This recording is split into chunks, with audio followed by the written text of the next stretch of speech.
What's going on, dudes and dudettes? So, yes, as of right now, there are not going to be any fans when the Lakers play this upcoming season, just as a precaution and because of county guidelines in LA, of course.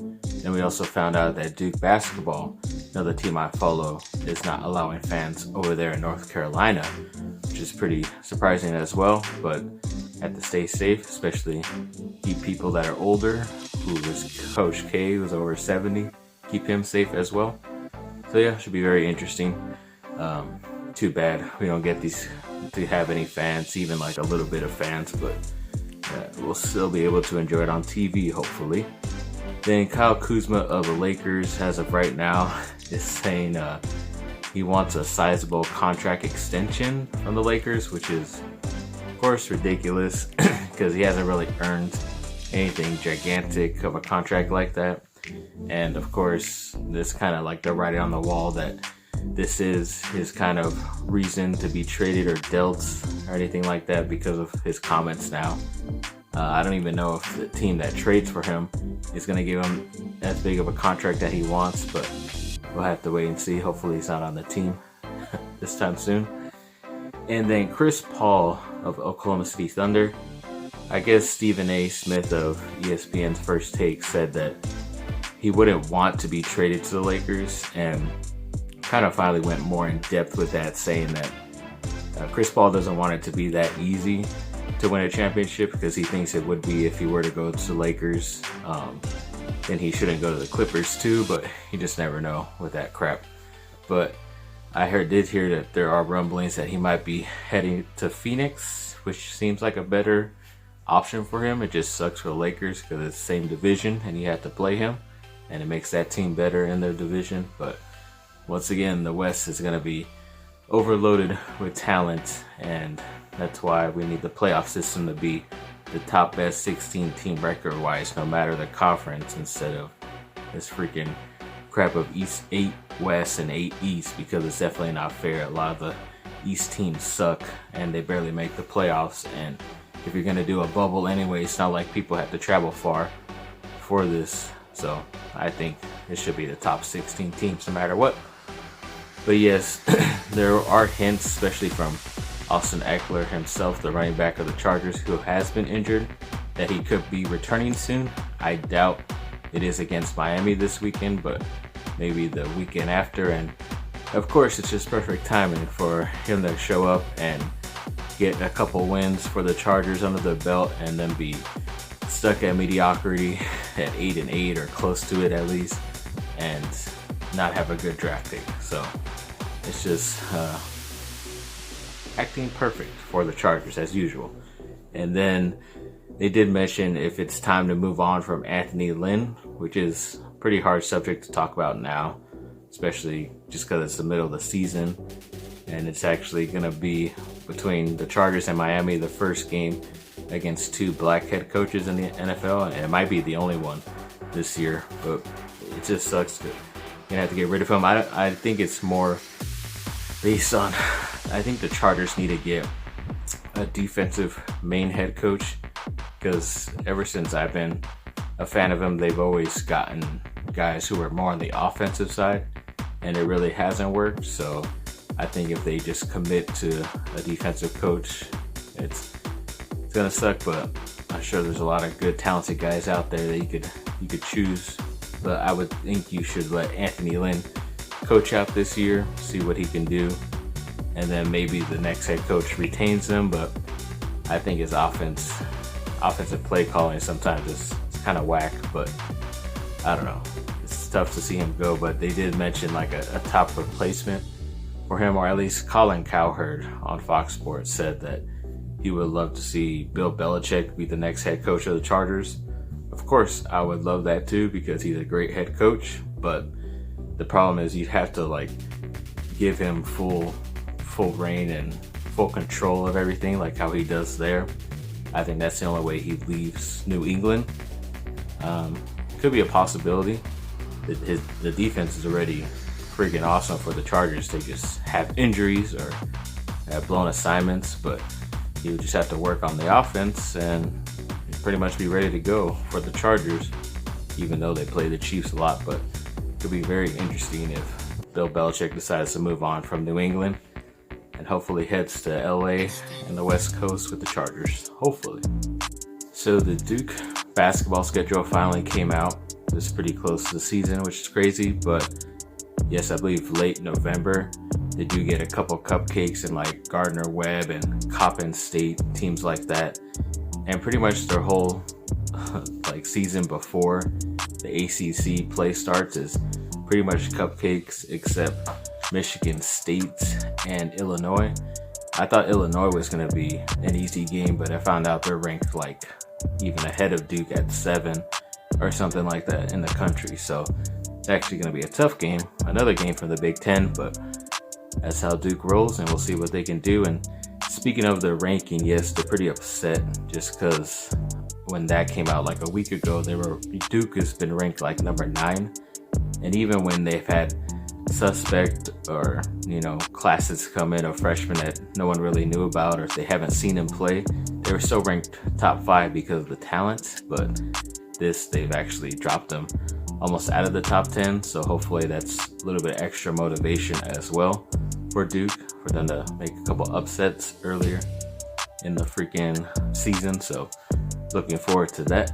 Hopefully to see if they could bring that fire, especially when the ACC starts, because I'm even surprised they're able to get like 20 games out of the ACC. So we'll see how that goes. Hopefully it can last. But a couple guys that the Lakers are still looking at in case they keep that late first round pick. A couple of white looking guys. Maybe they're trying to find an Alex Caruso 2.0 or something like that. But Malachi Flynn, a point guard out of San Diego State.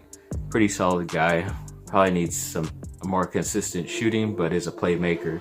Almost scored 20 points a game, get you assists. So I can see why they're looking at him.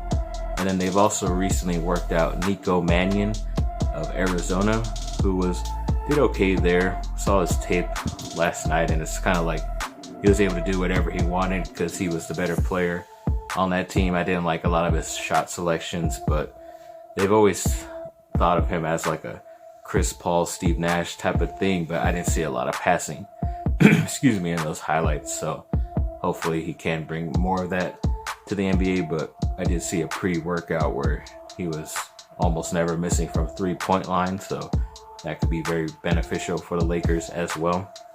And then some other stuff. Todd Orlando, the defensive coordinator for USC, when he did his press conference this week, he was asked about how the linebacker play and certain things on defense looked, and he was just like, it's all right. It could be a lot better, which is obvious, especially if you're talking about linebackers with him, because that's where he coaches specifically.